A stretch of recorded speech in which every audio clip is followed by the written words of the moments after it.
The Wilyer Abreu game on opening day has every Boston Red Sox fan buzzing. But what does this mean for the future of the Red Sox outfield?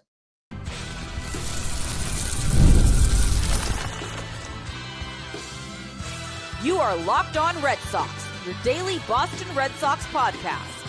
Part of the Locked On Podcast Network, your team every day. Hello and welcome to Locked On Red Sox, your daily Boston Red Sox podcast, part of the Locked On Podcast Network, your team every day. I'm your host, Gabby Maljanian, former ESPN social media associate and current host of the Boston Balling podcast as well. And I am here to bring you the latest in all things Boston Red Sox, Monday through Friday, straight to your favorite podcast feed. And it's completely free, so you might as well continue to tune in because Locked On is your team every single day. Today's episode is brought to you by Game Time. Download the Game Time app, create an account, and use code LOCKEDONMLB for $20 off your first purchase. Happy Friday and happy post-opening day. Yesterday was absolutely amazing. Red Sox recorded a 5-2 win. I attended Woo Sox Media Day because, as I have mentioned on the show before, I am now an official media credentialed member for the Woo Sox representing Locked On Red Sox. So I have gotten some great sound bites from players that I will be showing you and playing for you on the show in the coming days. So make sure you continue to tune in there. But lots of exciting things with the Red Sox. They started off the season with an absolute bang, recording a 5-2 win over the Texas Rangers on the road. And it seems to be a pattern as of late that the Red Sox actually lose on opening day. So this was definitely a pleasant surprise that the Red Sox won. And there were several players that contributed to that win. I'm going to be talking about a little bit later Garrett Crochet's debut officially. Kristian Campbell making his major league debut with the Boston Red Sox. But most importantly, the man of the hour, the guy who made the win happen for the Red Sox, and that is Wilyer Abreu, a guy who crushed 2 home runs in the game, one of them being a huge 3-run homer in the 9th inning to put the Red Sox on top with a lead that they would not surrender. And the nice thing to see about Wilyer Abreu right now is that he's essentially picking up where he left off last year with the bat. I mean, he crushed baseballs last year, was one of the most consistent offensive players that the Red Sox had. And not only to mention that, but also the fact that he won a Gold Glove in the outfield last year. So he really proved in his rookie season that he's the full package. And I worried a little bit about him coming into the season because of the fact that he was battling that illness at the beginning of spring training. So he wasn't able to play for a long time in the spring training games, finally ended up being able to play over the last couple weeks and got himself ready and prepared for opening day. And there was a lot of discussion about him over the course of the offseason and whether he would be in a Red Sox uniform come opening day, because you think about the Red Sox outfield right now with Jarren Duran and Ceddanne Rafaela also in that mix, but you also have Roman Anthony, who is waiting to come up to the majors. And the question becomes, what do the Red Sox do when that time comes? I mean, Roman Anthony is the top prospect in baseball. He's highly regarded as a player that the Red Sox feel really confident and really sure about. They feel like he's a guy who's going to be an absolute star in Major League Baseball. So when you think about the opportunity for him to come up eventually, what if he shines in AAA this year? And he definitely has the mindset and the mentality to go out there and give it his all every single day and make the most of every day and every at bat that he takes and not take any second for granted.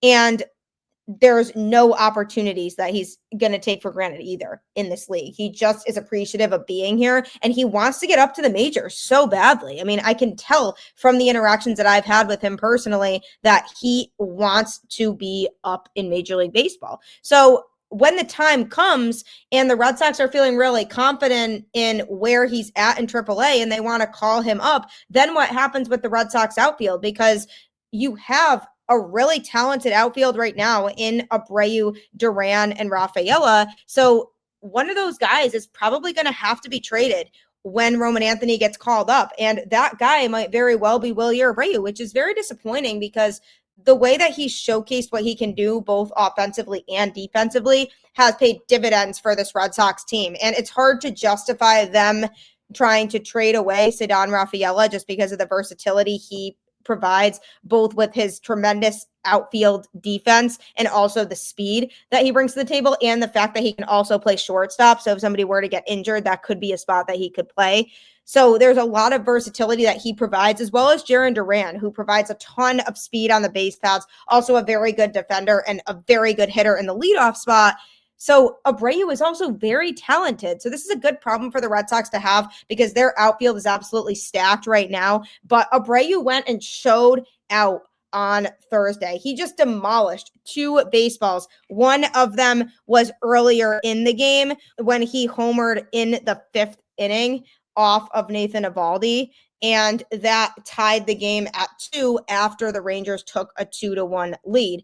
415-foot home run. And then in the 9th inning was when he hit that big 3-run homer that also scored Story and Hamilton, because Hamilton had come in a pinch running situation in that inning. So that is what I talked a little bit about with David Hamilton on yesterday's show, is that he's really going to be utilized as a utility player, primarily a lot of times as a pinch runner, but also can fill in defensively in the infield if somebody gets injured or needs a rest day. So Hamilton is definitely a good player for the Red Sox to have around, and a guy who can provide a lot. But Wilyer Abreu went up there and crushes the home run and just drove in everybody. And one thing I really like about Abreu's swing is he's just confident with it. He goes out there and he's not afraid to really be aggressive in his swing. And then if it's a bad pitch and he shouldn't have swung at it, okay, then he doesn't swing at the next one if it's not good.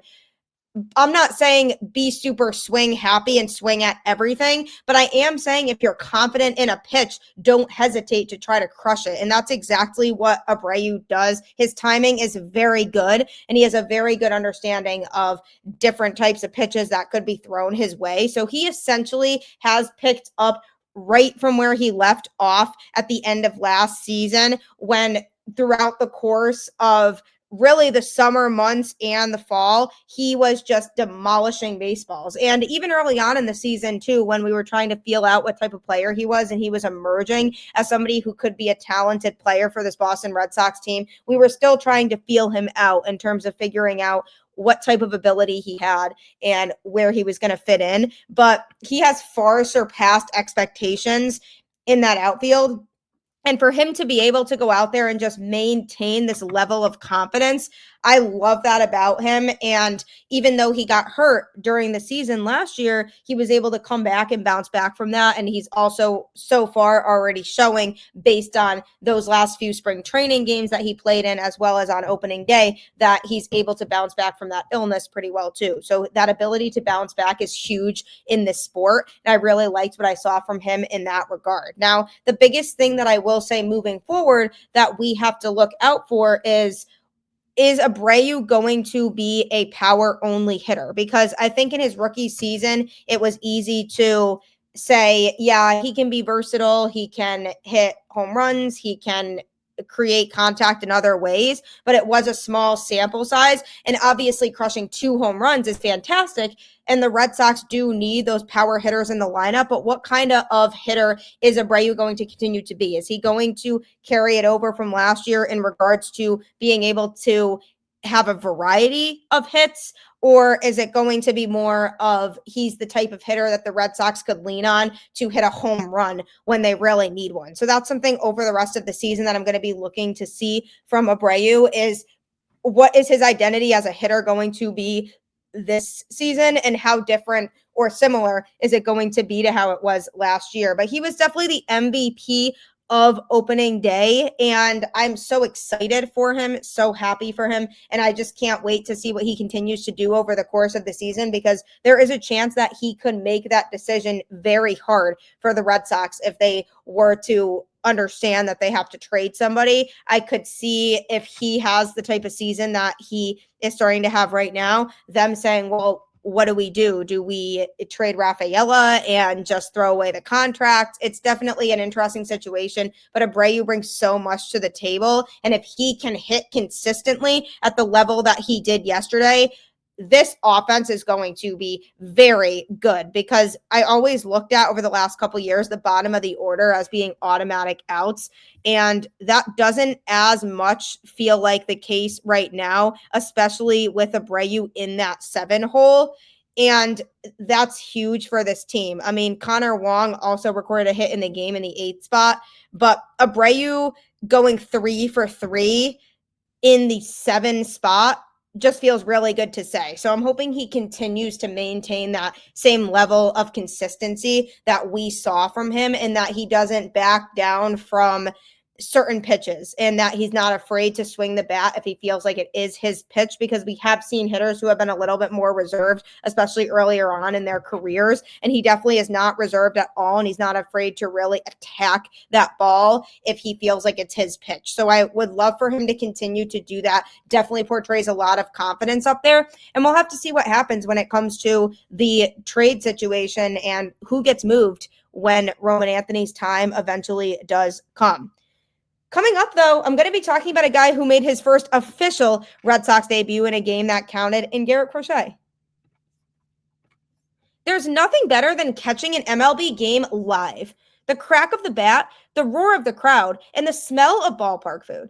And if you're looking to go last minute, Game Time makes getting tickets easier than ever.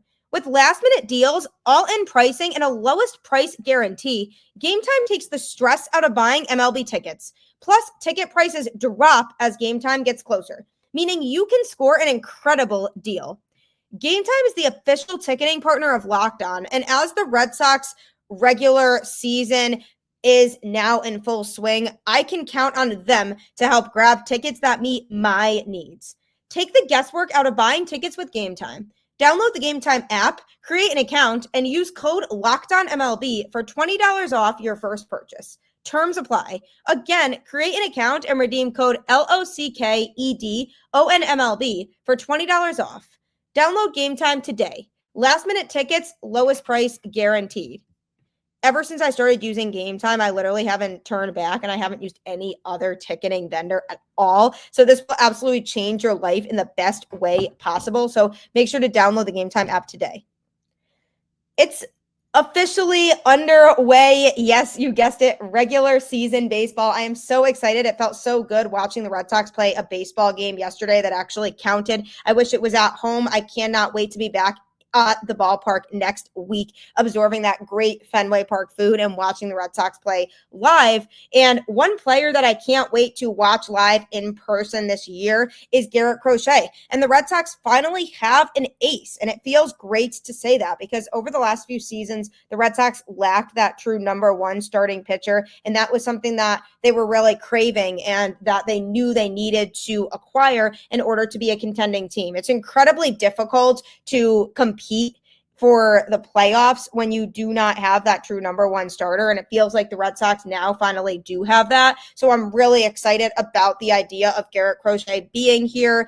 One thing with Garrett Crochet that I noticed is that his swing and miss stuff wasn't 100% there in his debut, which he made in opening day for the Red Sox in Texas. And they kind of had said that, you know, they saw something really special in him and they felt like he had ace caliber stuff. And by them making him the opening day starter, that really solidified that and sent a message of, okay, we believe in Crochet and we trust that he is going to be the guy of the future. So I definitely could see exactly why they said that. He did strike out 4 in the Red Sox win. He pitched 5 innings, gave up 5 hits and 2 earned runs, and he did walk 2 through 88 pitches. So I definitely think that the Red Sox were not super paranoid about his pitch count, because they had said before the season started that they wouldn't put him on any sort of pitching restriction, because the White Sox last year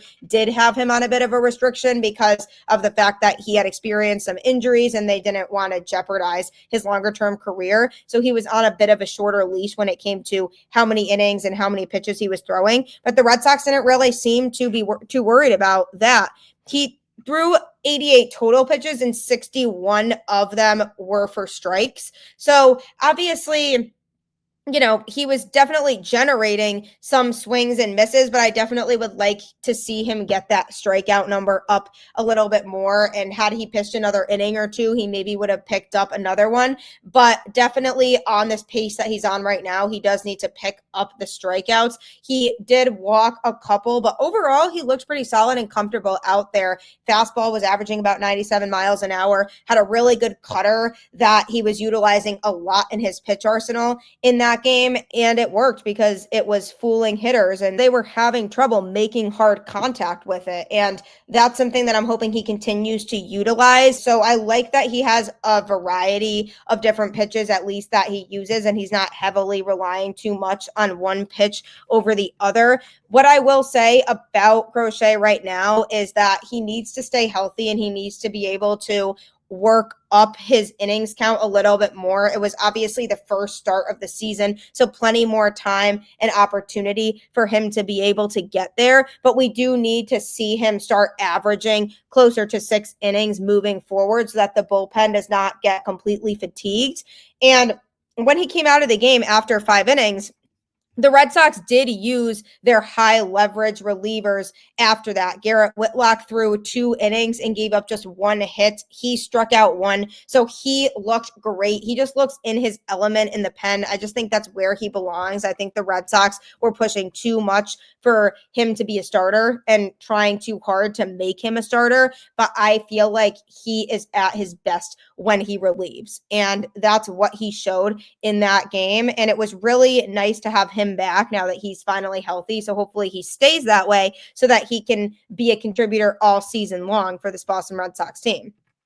Then Aroldis Chapman came in. He actually got the win because Wilyer Abreu's home run came right after he pitched. So he pitched 1 inning, giving up 1 hit and 0 earned runs and struck out 1. And then they had Justin Slayton in the 9th, who threw 1 pitch and struck out 1 as well. So lots of high leverage relievers came into that game after Crochet. And if you think about those guys, Whitlock, Chapman, Slayton, those are all pitchers that the Red Sox felt like they could trust going into this season. I mean, Slayton was arguably their best reliever last year in terms of consistency and being able to go out there and just put together a good performance nearly every outing that he had.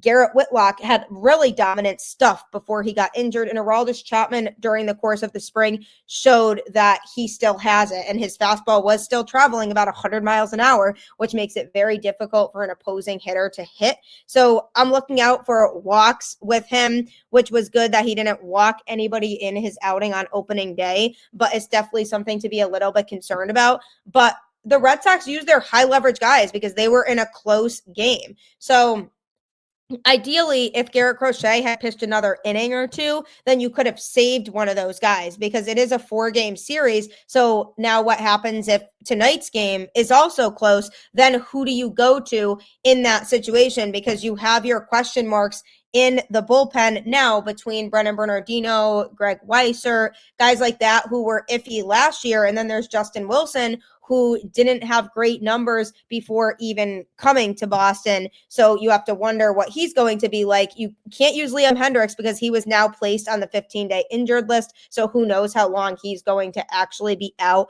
So that's a bit of a disappointment too, because the Red Sox were finally feeling like they were going to get a healthy Liam Hendriks. He was ready to go out there and pitch this year. And he's definitely disappointed in the fact right now that he can't be out there contributing to this team because he wanted nothing more than to be able to do that in 2025. So now you have a sense to where if it's a close game tonight, you have to hope that some of your less trustworthy relievers are able to step up because you can't utilize these same pitchers every single time that there is a close game if your starter isn't going deep enough. Like, for example, they could use one of them tonight. Like, for example, they could use Aroldis Chapman again because he only threw 1 inning and he threw 11 pitches, whereas Justin Slayton also 1 inning and 13 pitches. So one of them could be utilized again, but that exact same combination repeatedly over and over again, they are going to get tired. I mean, Whitlock threw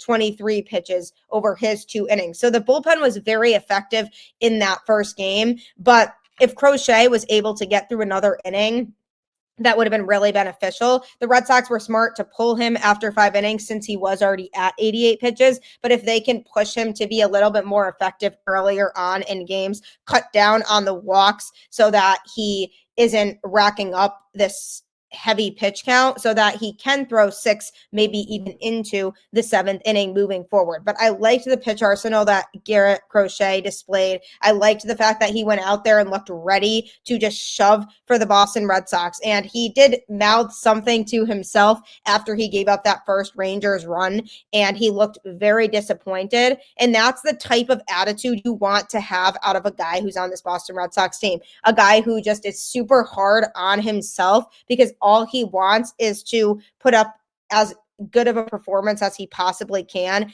every single night. And that is the type of attitude that's going to get him places. So the Red Sox 100% found an ace in Garrett Crochet. Hopefully he continues to pitch well. If you see his stat line, you could say it was an okay outing, but really at the end of the day, in reality, overall, he did look pretty effective. The Rangers were not able to get a lot of hard contact from him.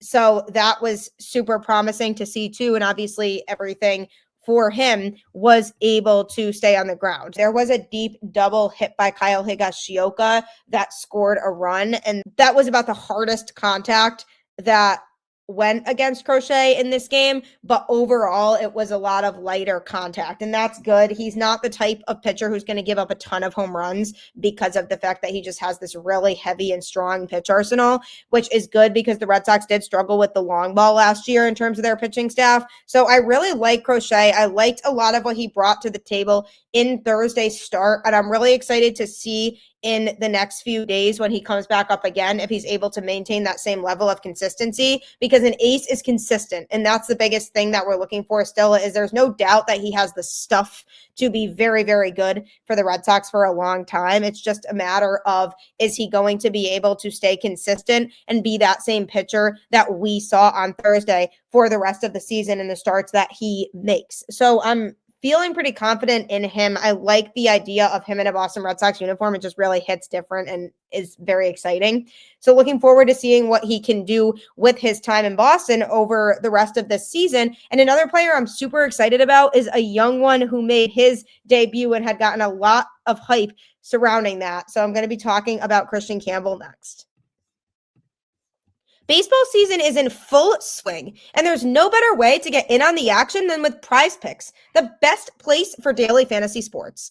With Prize Picks, you pick more or less on at least 2 player projections, and if you're right, you can win up to 1,000 times your cash. Whether it's strikeouts, RBIs, or first inning runs, Prize Picks keeps every game exciting. This week, I'm picking Aaron Judge for more than 1 home run and Shohei Ohtani for more than 1 stolen base. It's that easy. Setting up a lineup takes less than 60 seconds, and when you win, your payout is quick, safe, and secure. I always take advantage of Taco Tuesday, where Prize Picks offers discounts on select player projections for even more value. Download the app today and use the code LOCKEDONMLB to get $50 instantly after you play your first $5 lineup. That's code LOCKEDONMLB for $50 instantly after you play your first $5 lineup. Prize Picks. Run your game. You won't be disappointed at all with Prize Picks. I promise you. That app is so worth investing in and being able to pick the right daily fantasy picks for you. So head to that today, right after you finish listening to this.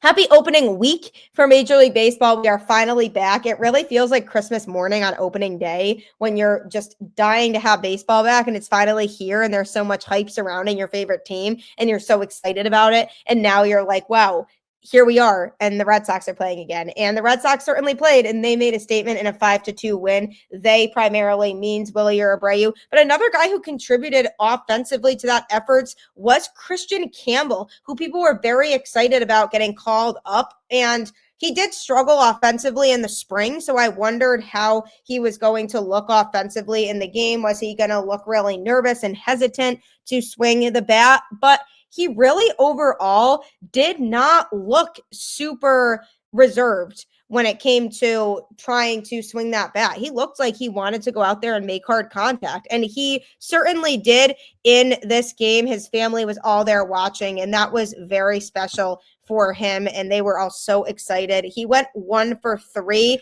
as he did record a hit in the game, and early on, I felt like he was a little bit nervous, as in just looked on edge about something.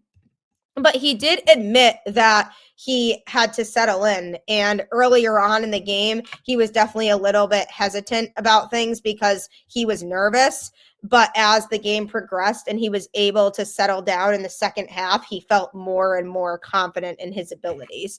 So he did record that single when he drilled a pitch in the 9th inning that ricocheted off of Texas third baseman Josh Jung's glove and into shallow left field. So it was a hard hit ball, and it was a play that Jung just could not have made. So that was his first hit with the Boston Red Sox, which was so special. Earlier in the game, he had grounded out and struck out. So I said, all right, hopefully he can gain a little bit more confidence at the plate. He's probably super nervous right now. And then he certainly did, and it paid off for him significantly. And his two buddies in Marcelo Meyer and Roman Anthony are super excited for him. Roman Anthony said that he got chills over the fact that Kristian Campbell was getting called up to make his big league debut because it finally felt real. And he was saying how he hopes that he can play with Kristian again soon. And Marcelo Meyer, who I actually also spoke to at Woo Sox Media Day, he said that he's just super excited for him. That's his bud, and he's excited to see him excel. And Marcelo knows that his day will come. So they are super happy for him. And it's just funny because Kristian Campbell has some things to learn. He asked who his roommate was going to be, and they just don't do roommates in the majors. And Alex Cora was telling reporters when we got to the hotel in Mexico, he asked who was his roommate. Yesterday in stretch, everybody was like, who's your roommate?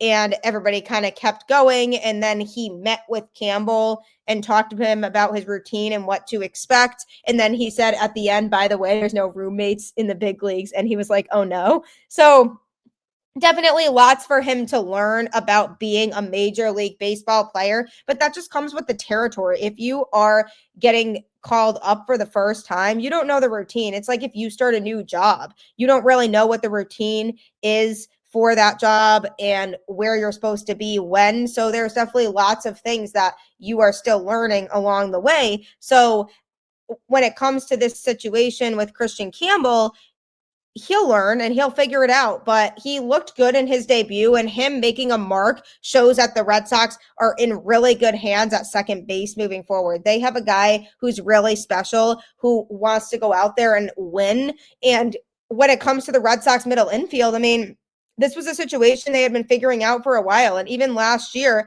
they thought they had Trevor Story as their everyday shortstop, and then he got injured and they had to move guys around. So they ended up putting Rafaela there. And then second base was a big revolving door all season long, and they didn't really have a set defined second baseman. And I think they saw the vision a while back that they felt like Kristian Campbell was going to be their second baseman of the future. They just were not sure how and when he was going to get called up. So they, in the meantime, tried to just make ends meet when it came to that second base role. But he definitely showed that he can be confident up there now that he got a hit. Hopefully that means his confidence is there to be able to move forward and continue to get more hits and just gain even more confidence over time, because the more confidence that he gains this year, the better off he'll be in the future. And I think this kid could be a legitimate star. So now the Red Sox have their second baseman. They have what appears to be their set shortstop in Trevor Story. So now with the two of them together,